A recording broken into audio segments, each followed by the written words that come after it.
So there was an interesting article in the Independent about a very promising UK's first full heroin prescribing scheme extended after reductions in crime and homelessness. And it basically, the police and crime commissioner said that, all efforts have failed in relation to substance abuse, substance addiction. And, there's just been prisons, increased sentencing, police crackdowns, and all the other efforts that they call breaking the cycle. But of course, the cycle goes a lot deeper. There's a reason for people using. And I wanted to talk a little bit about that. I've got some experience with that, not personal, but as in myself, but one of my family members who died of a drug overdose when I was 17 and she was 19. And she was on methadone for a few years. Prior to that, she had many substances that she had become addicted to due to the fact that she was trying to compensate for a mental health condition. But unfortunately, because it was the 70s, that wasn't dealt with properly or in time. And her, substance abuse addiction, Tina's substance abuse problem just spiraled out of control. She was taking all kinds of medication, including methadone, and of course a combination of methadone and the Nebutal, which is actually something they use to euthanize cats and dogs, and also that is used in as a preferred method for people who want to do voluntary euthanasia. Nebutal is what is used, but they used to give Nebutal, prescribe it to people for sleeping, believe it or not, in the 70s, and unfortunately my sister took a combination of Nebutal, and she was also on methadone at the time, and that's kind of lethal, and then there was other medications involved too, so it was just, I believe it was an intentional act, but some of my family members don't, but I think there's a little bit of denial there, but anyway, methadone didn't really work for her, and there's a lot of underlying problems with, we have to look at the overall structure. The overall umbrella of people having addiction problems is due to, look at the neoliberal mess we have, where people are struggling, or they're doing jobs that they hate. They're struggling financially, and the government has abandoned them in many cases. And that's neoliberalism, and you only have to look at the United States and how many people are dying every day, like 100 people a day, from very, very powerful opioids that were intentionally put out by prescribing doctors who were told that they weren't addictive, Oxycontin, that kind of thing, I think it's called. And they were told they weren't addictive by the people who were making those medications. And there's been lawsuits put out against the Sackler family, I think. There's one of the Sackler family was in part responsible for that, or in whole responsible for that. So, but there's a massive problem in parts of the United States with people dying just by the hundreds a day due to these very powerful opioids. And if you read the book America, The Farewell Tour by Chris Hedges, it gives numerous accounts of people who have started off with a condition, whether it's a mental health condition or whether it was some sort of, they ended up getting into sex work because they couldn't afford to pay their bills anymore, or they became homeless. Neoliberalism is austerity kills, basically. And so these people, there's harrowing stories in Chris Hedges' book about America, the Farewell Tour, in America, the Farewell Tour, about people who started off with some smaller problems that snowballed, or they had mental health issues. There's that dual diagnosis of mental health, as my sister had, plus then you use substances to cover up the mental health issues. And it sort of goes together often. There's a lot of people in the United States who are in desperate, dire financial straits, and then they end up, to deal with it, end up getting into substances, and then they either accidentally kill themselves or they end up in worse situations. And they don't believe in decriminalizing drugs because the prison system is a privatized prison system. They're itching for people with nonviolent crimes to get into that prison system. A lot of disproportionately numbers of black people are in the prison system, and that's intentional. And so a lot of people who are nonviolent offenders who have drug issues and mental health issues end up in the prison system. So, decriminalizing drugs is, I think, is a very, very important thing. And also, of course, the obvious thing is to end this capitalist scourge of neoliberalism. Basically, I think capitalism is, in so many ways, a monstrosity and needs to end. And so, that's probably the overarching issue, is a system which is rapacious, which treats people like commodities, which, if you're not keeping your head above water, you will sink under, and in many cases people become homeless in the United States just like that. It can happen to anybody. People are just one sacking away from homelessness, or in the case of the evictions during the COVID crisis, people are on the verge of being evicted, and I'm sure there's going to be lots of people getting involved in substances because they cannot cope with the fact that they're just, sort of a sheriff knocking at the door away from being thrown out of their home. And you see these absolutely dreadful videos of people being sort of thrown out of their home by police, and it's just appalling. And there should be no homelessness in civilized societies. There should be no such thing as homelessness. But see, this is the problem with having, in capitalism, particularly end-stage capitalism, where people become irrelevant. It's the politics of disposability.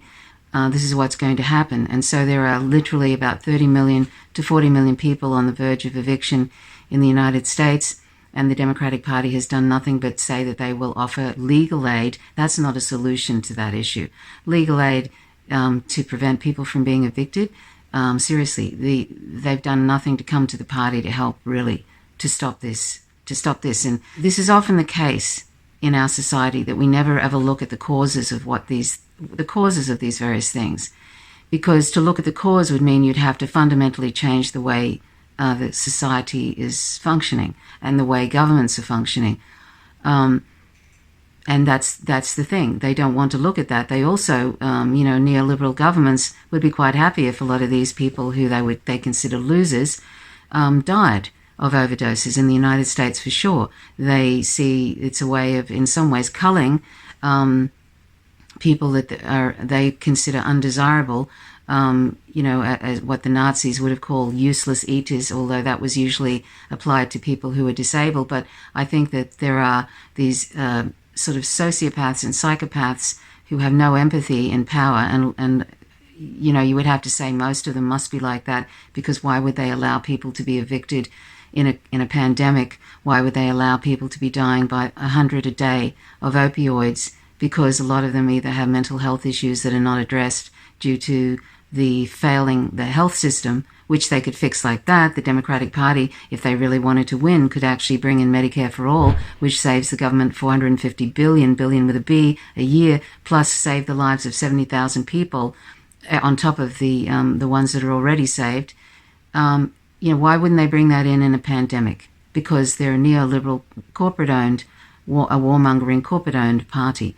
The Democratic Party and the Republicans are the same way. So these psychopaths, basically, that are in office could actually solve the opioid crisis. They could solve the eviction that's are impending. They could improve there's a lot of people now have food insecurity in the United States. Basically, it's a failed state. So with all those things going wrong, talking about the United States, with all those things going wrong, the people are going to lean on substances, probably a lot of people, and they probably won't go for the prescribed substances because they're more expensive than heroin on the streets and the like. So heroin on the streets is cheaper. And something that was brought up in America the Farewell Tour is that there are people who sell heroin, and they actually the different doses in these bundles they might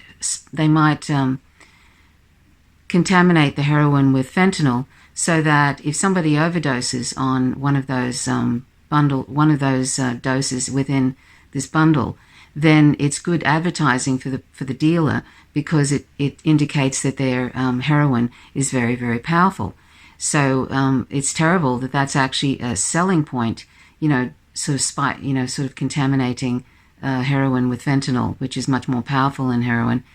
And that's how so many people die from overdoses in the United States, and that's a selling point. And people are in such suffering that I've had numerous friends in my life who were into heroin. It seemed to be a very common thing with gay people in Australia with women who were basically in the 70s, 80s, 90s. There was a lot of there's a lot of non-acceptance. There was a lot of non-acceptance during the 80s, 70s, 80s, whatever. And so there was a lot of women who had had been sort of victimized in various ways, and they were relying on powerful opioids like heroin, basically. And it was hard not to find women who were into heroin, and sometimes that would turn out very badly, and there'd be accidental overdoses, or maybe they were intentional, who knows. But there were people who lost their inheritance and all sorts of things, and it's just tragic, really. And and these women used to try and get me involved in it, but I just knew that was a complete dead end. I never had that interest in it. And also, of course, knowing that my sister, my sister's death due to an overdose and her being on methadone at the time was didn't help. I had no interest in it. But, when people are really suffering, maybe if I'd been in as much suffering as some of these women, maybe I would have taken that chance and done a sort of a Russian roulette, even knowing that it's was a dead end, because a lot of those women are very intelligent, and I'm sure they knew, just like I knew, that it's a dead end, but they did it anyway. So, and you've probably heard of Russell Brand, who's the comedian, who is also a writer, and he's written a book about recovery, and he believes in sort of the abstinence thing, but he also, I'm sure that he'd probably be on board with this as well, with this UK trial, which seems to have been very successful. I'll just read you a little bit more about it. The UK's first fully fledged scheme to provide heroin users with a safe legal supply of the drug has been extended for a further year after showing, quote, very promising results, end quote. Heroin-assisted treatment has been used successfully for decades in Switzerland, based in part on Britain's long-forgotten model of heroin prescribing, and despite, quote, impressive, end quote, UK trials, government funding for post-pilot schemes was removed in 2015. But in Cleveland and Glasgow, police and local health experts have pushed in recent years for the creation of two of the UK's first fully fledged centres, both of which are now up and running, providing access to medical-grade diamorphine twice a day and to wider social support. Yeah, and that's the thing. There has to be, of course, social support. There has to be counselling. I mean, the state basically has to actually care about people for this to be successful.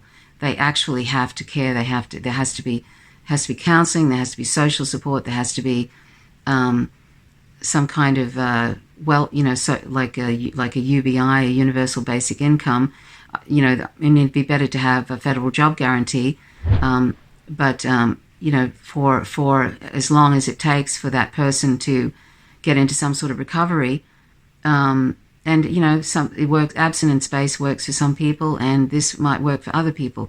But until a person is completely supported financially and everything else, they're not going. And they are in therapy of some kind, and in some sort of program whether it's Narcotics Anonymous or whatever.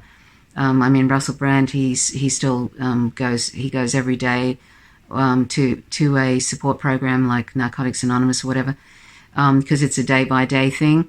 But, until there's actually a real support, and until people have this feeling like not only are they cared for in a personal sense by others, but also that the state cares about them in a way, that the social structure cares about them, then, there's not going to be any sort of real recovery. People, I think, need to feel like they're loved, and that and they need to have self-worth, and they also need to work through any sort of abuse issues they may have had, because that often spur, abuse in childhood, etc., often spurs these kind of things, and that it develops into a drug problem.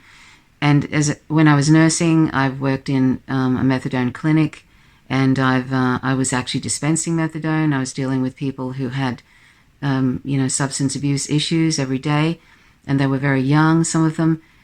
And but I wasn't really crazy about the whole methadone thing, and I also wasn't happy with the lack of sort of social support, the lack of holistic kind of support for these people. It just didn't cut it for me.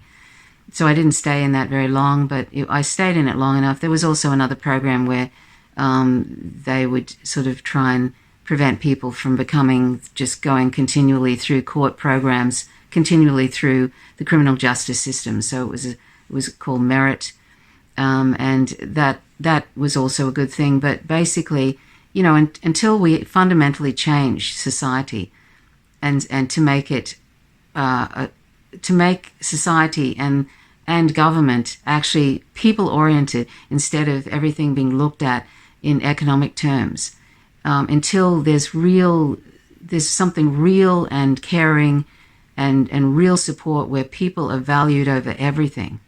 Until that time, we're always going to have people having substance abuse problems, and even with and the people who are being abused, there's plenty of there's domestic violence, there's incest, there's rape. I don't know, this obsession with stranger danger pedophilia that is always talked about these days, when really most of the abuse of children happens within families.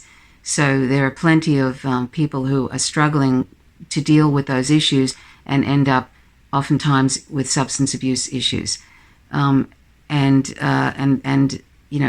mental health issues that they have to deal with. So until we get rid of this neoliberal mess, which is coming to an end, people are waking up that it's a failed thing, and governments are waking up that it's a failed thing, and that's why we're either going one way or the other. We're either going to end up in a fascist sort of a system, or we're going to end up in some sort of democratic socialist thing, or socialism, or whatever.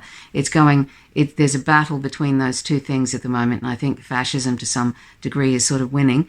We're lurching towards that, definitely in the United States.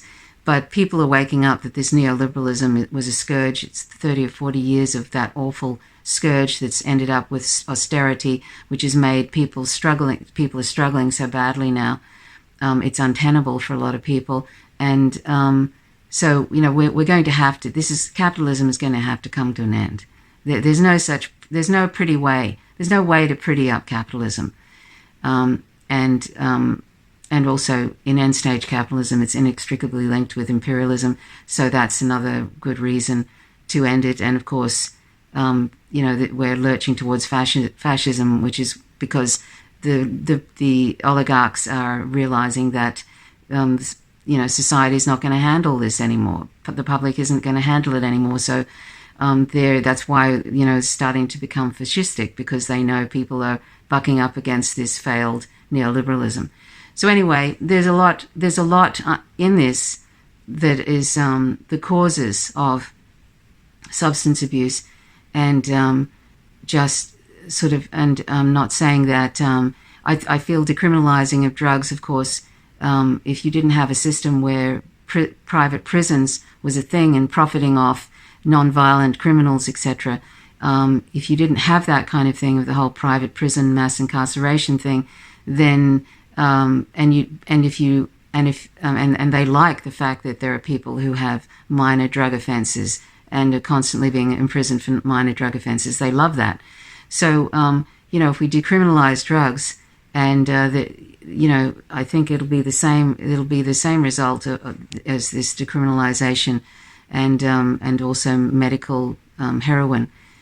Medically prescribed heroin will probably really, really help a lot of people from ending up in the depths of despair, which is recounted by Chris Hedges in his book America the Farewell Tour. So many lives could have been saved. So many families could have avoided the heartbreak that goes with either accidental overdoses or intentional ones. I mean, oftentimes people will just keep using in the hopes that one day they knock themselves off, but meanwhile they're deadening their pain, and it's a tragedy. And so I hope that there's more of this, and I hope it takes off all over the world, and I hope capitalism comes to an end at some point. And I think that young people are pushing up against that now and actually are veering towards socialism, and that's a really great thing.